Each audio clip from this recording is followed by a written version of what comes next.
오늘은 이제 모스펫의 속도 포화에 대해서 논의해 보겠습니다. 이 속도 포화를 쇼 채널 이펙트로 넣은 이유가 있는데요. 이 속도 포화는 쇼 채널 때문에 꼭 일어나는 현상은 아닙니다. 롱 채널에서도 VDS가 전압이 크면 속도 포화가 일어납니다. 그런데 이제 현재 대부분 채널이 짧죠. 그래서 주어진 일렉트릭 필드에서 대부분 속도 포화가 일어납니다. 그래서 일단 쇼 채널 쪽에다 집어넣은 겁니다. 그래서 이 속도 포화라는 것은 쇼 채널 때문에 일어나는 전형적인 현상이 아니라는 것을 여러분들이 꼭 기억해야 되고요. 우리 앞에서 기들 커런트 같은 것도 채널의 길이에 관계없이 일어납니다. 드레인단에 강한 전개가 인가가 되고 그러면 게이트에 마이너스 전압을 인가했을 때 이제 기들 커런트가 발생합니다. 일단 그러한 점을 여러분들이 먼저 알아주시고 이 강의를 들으면 좋겠습니다. 자, 이제 우리 3장에서 이런 거 배웠습니다. 이게 이제 속도포와 그래프가 되겠습니다. 그래서 가로축이 일렉트릭 필드가 되고 세로축이 캐리어의 드리프트 빌라서티. 여기서 이제 주로 전자를 갖고 논의를 하겠습니다. 그래서 이 모빌리티라는 것은 이 전기장과 속도의 비례상수다. 이게 그래서 기울기라 그랬죠. 그래서 우리가 보통 이렇게 직선을 그으면 모빌리티라는 것은 요거의 기울기가 되는 겁니다. 속도와 일렉트릭 필드에. 그리고 우리가 지금까지 논의했던 것은 요 영역, 바로 이렇게 선형을 만족하는 구간, 일렉트릭 필드가 적당한 구간에서 여태까지 논의한 거고, 아이디얼한 모스펫도 이제 그렇게 우리가 논의를 했던 겁니다. 그런데 이제 일렉트릭 필드가 강해지면 이게 계속 직선으로 가는 게 아니라 전자의 속도는 이렇게 포화가 됩니다. 전자는 등가속도 운동을 하지 않는다 그랬죠. 그래서 이렇게 포화가 돼서 세츄레이션이 되는 이러한 현상이 발생합니다. 그래서 대략적으로 세츄레이션 되는 일렉트릭 필드는 8 곱하기 10의 4승 정도라 그랬고, 그때 속도는 전자의 열 속도 10의 7승 cm per sec로 수렴한다고 우리가 이미 앞에서 학습했습니다. 그래서 요 구간만 이제 고려하는 게 아니라 이제 전체 구간을 다 고려해야 됩니다. 그래서 요 곡선을 묘사하는 수학적 수식을 이렇게 쓸 수가 있다는 겁니다. 이것은 이 곡선의 모양을 수학적으로 묘사한 거에 지나지 않습니다. 그래서 이때 n이라는 것은 1일 때 홀, 2일 때 일렉트론이 됩니다. 그런데 1과 2의 차이를 보면, 그려보면 실제 이 곡선의 곡률만 살짝 변할 뿐입니다. 이 형태는 변하지 않습니다. 그래서 우리가 수학적 편의성을 위해서 n, 2를 놓고 전자에 대해서 논의를 해도 무방하다고 하는 겁니다. 그래서 일단 수학적 편의성을 위해서 그냥 n, 1 놓고 전자에 대해서 묘사를 한번 해보겠습니다. 자, 그러면 2가 2셋보다 아주 작은 경우에는 이게 0이 되겠죠? 그래서 모빌리티라는 것은 그냥 전자의 모빌리티 μn. 그래서 전자의 속도는 μn2 이렇게 쓸 수가 있고요. 그 다음에 일렉트릭 필드가 요 정도 이 셋만큼 도달했다.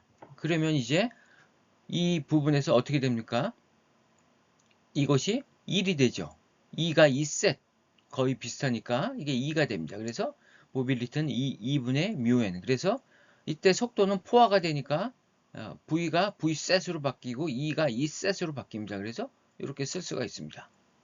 그 다음에 일렉트릭 필드가 요 사이에 있는 거, 뭐 요 구간이 되겠죠? 요 구간에서는 어떻게 쓸 수 있냐? 이거를 그대로 써야 됩니다.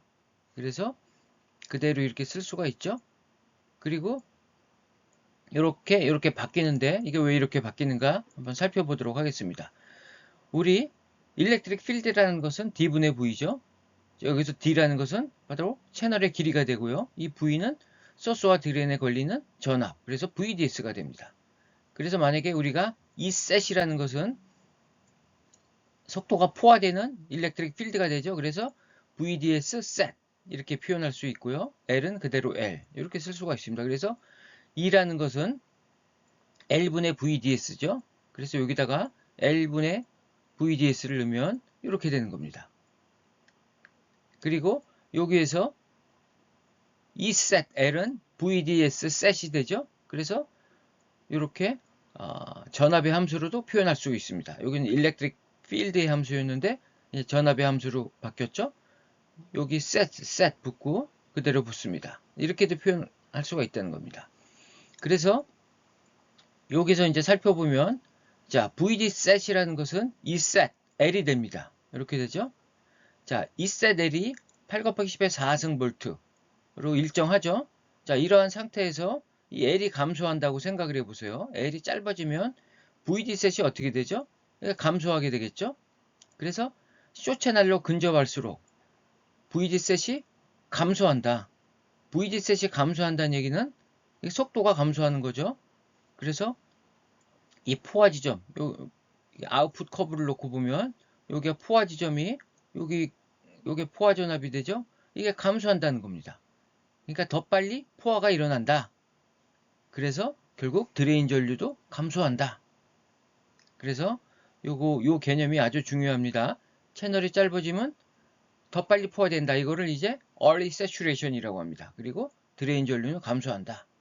요거를 여러분들 요 식을 잘 기억하고 있어야 되겠습니다. 그래서 여기서 VDS set을 구해보면 이렇게 되겠죠? 그래서 여러분들 자, 요 노란 요 박스 안에 있는 식을 잘 기억을 해야 되겠습니다. 속도 포화가 발생하면 이제 두 가지 현상이 발생합니다. 그 두 가지 현상에 대해서 여러분들 잘 기억을 해야 되겠습니다. 먼저 첫 번째가 동일한 게이트 전압에서 VDS set, IDS set이 감소한다. 포화 전압이 감소하고 포화 영역에서의 드레인 전류가 감소한다. 왜 그런가 살펴보겠습니다. 자, 여기 아웃풋 커브가 있죠. 이런 아웃풋 커브가 있습니다. 그런데 우리 앞에서 VDS set은 Eset L이라 그랬죠. 자, 여기서 Eset L은 8 곱하기 10의 4승으로 일정하다고 가정을 하고 자, L이 감소한다고 한번 생각을 해보겠습니다. L이 감소하면 VDS set이 감소하겠죠. 그래서 채널이 짧아지면 이 포화 전압이 감소합니다. 그래서 이 VDS set 이것이 감소하니까 이렇게 가겠죠. 이 곡선을 따라 갑니다. 하면 가령 이 지점에 도착했다 그러면 자, 여기서 전류가 이제 포화되기 시작하는 지점이죠. 그래서 전류가 이렇게 포화됩니다. 그래서 saturation 현상이 발생하면 이렇게 된다는 겁니다. 아웃풋 커브가 마치 게이트 전압이 감소할 때 같은 모습이죠. 그러나 그것은 게이트 전압이 감소한 게 아닙니다. 게이트 전압은 이 두 곡선 다 동일합니다. 동일한 상태에서 속도 포화가 발생하면 VDS set이 감소한다. 이것을 우리는 early saturation이라고 합니다. 포화 전압이 이렇게 더 낮은 데서 포화가 일어나기 때문에 early saturation. 그래서 IDS가 감소하겠죠. 드레인 전류가 감소합니다. 그리고 VDS set이 감소하고. 그래서 이제 이렇게 되면 자, 이 곡선을 보면 GS-VTH가 VDS set보다 크게 됩니다. VDS set은 여기가 되겠죠? 그래서 요 곡선에서는 이러한 등식이 성립합니다. 그래서 이것이 이제 뒤에서 또 설명하겠지만 숏 채널이 되는 조건이기도 합니다. 그래서 먼저 첫 번째 early saturation이 발생한다는 것. 그래서 VDS set, IDS set이 감소한다. 이게 첫 번째 현상이 되겠습니다. 자, 두 번째 현상으로서는 이제 포화 전류는 게이트 전압의 1차 함수 형태를 갖는다. 지금까지는 제곱에 비례했죠. 그래서 IDS set, saturation 영역에서의 드레인 전류라는 것은 이렇게 표시했습니다. 즉, 게이트 전압의 제곱에 비례한다. 그런데 이것이 2차 함수 형태가 되지 않는다는 겁니다. 왜 그런가 한번 살펴보겠습니다. 우리 채널 부분만 이렇게 띄어내서 낸 그림이 되겠습니다. 요 위에 게이트 옥사이드와 게이트 메탈이 있겠죠? 그래서 그게 WL, 그리고 일렉트론들이, 반전전자들이 이 안에 이렇게 존재하겠죠? 그래서 이쪽으로 전자들이 이동한다고 가정을 하면 요 면적, 요 단면적을 A라 하겠습니다. 그리고 반전전자들이 여기 이렇게 형성이 되겠죠? 그래서 여기 반전전자일 때 최대 공급층의 폭을 갖는다 그랬죠? 그래서 요거를 XDT라 하겠습니다. 그러면 전류라는 것은 QNV라 그랬죠? 전류 밀도가 되겠죠? QNV. 그래서 IDS라는 것은 여기 단면적 곱하기 J가 됩니다. 그런데 이 A라는 것은 결국 뭐가 되냐면 요 W 곱하기 요 XDT 요거가 되겠습니다. 그래서 A는 WXDT 이렇게 써서 다시 쓰면 IDS는 WQNXDTV. 그래서 요 QNXDT 요게 뭐가 되죠? 바로 이게 인버전 전화가 되겠습니다. 그래서 Q 인버전 이렇게 쓸 수가 있죠. 그래서 크기만을 고려한다면 우리 Q 인버전은 어떻게 썼었죠? 이퀄 마이너스 COX의 VGS 마이너스 VTH 이런 거 앞에서 했던 거 기억이 날 겁니다. 그래서 IDS set 그래서 세츄레이션이 되면 자 여기서 W 자 Q 인버전의 V는 V set 이렇게 쓸 수가 있죠. 그래서 Q 인버전에 대해서 우리 크기만을 고려한다면 COX VGS 마이너스 VTH 그리고 V set 이렇게 바뀝니다. 그래서 여기 보면 1차 함수, 게이트 전압의 1차 함수로 바뀌었죠? 그래서 이 식이 성립하지 않는다는 겁니다. 이 제곱이 되지 않고 1차 함수가 된다. 그래서 실제 아웃풋 커브를 보면 우리가 어떤 일정한 게이트 전압에서 아웃풋 커브가 이렇게 얻어졌는데 이상적인 모스펫에서는 게이트 전압이 2배가 되면 세츄레이션 전류는 4배가 되는 거죠. 제곱에 비례하니까. 그래서 여기서 이쪽으로 이렇게 비선형적으로 증가합니다. 제곱에 비례해서 증가한다는 겁니다. 그런데 속도 포화가 발생하면 1차 함수로 증가하니까 리니어하게 증가한다. 그래서 이렇게 증가한다. 결국은 IDS가 감소한 거죠. 그죠? 이 간격이 거의 비슷하죠. 선형적으로 증가하기 때문입니다.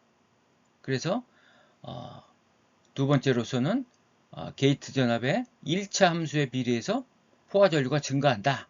이 두 가지를 꼭 기억해야 되겠습니다. 그래서 마지막으로 정리해보면 우리 아이디얼 모스펫에서는 이렇게 증가한다는 겁니다. 이렇게 제곱으로 증가한다. 그런데 벨라시티 세츄레이션 모스펫, 즉 속도 포화가 발생한 모스펫, 뭐 가령 채널이 짧아져서 속도 포화가 발생했다. 그러면 이렇게 리니어하게 간격이 리니어하죠. 일정하게 1차 함수로 증가한다는 겁니다. 여긴 2차 함수가 되는 거고. 그래서 IDS set이라는 것은 VGS 제곱에 비례하지만 아이디얼 모스펫입니다. 자, 세츄레이션 현상이 일어나면 IDS set은 게이트 전압에 비례한다. 2차 함수가 아니라는 거.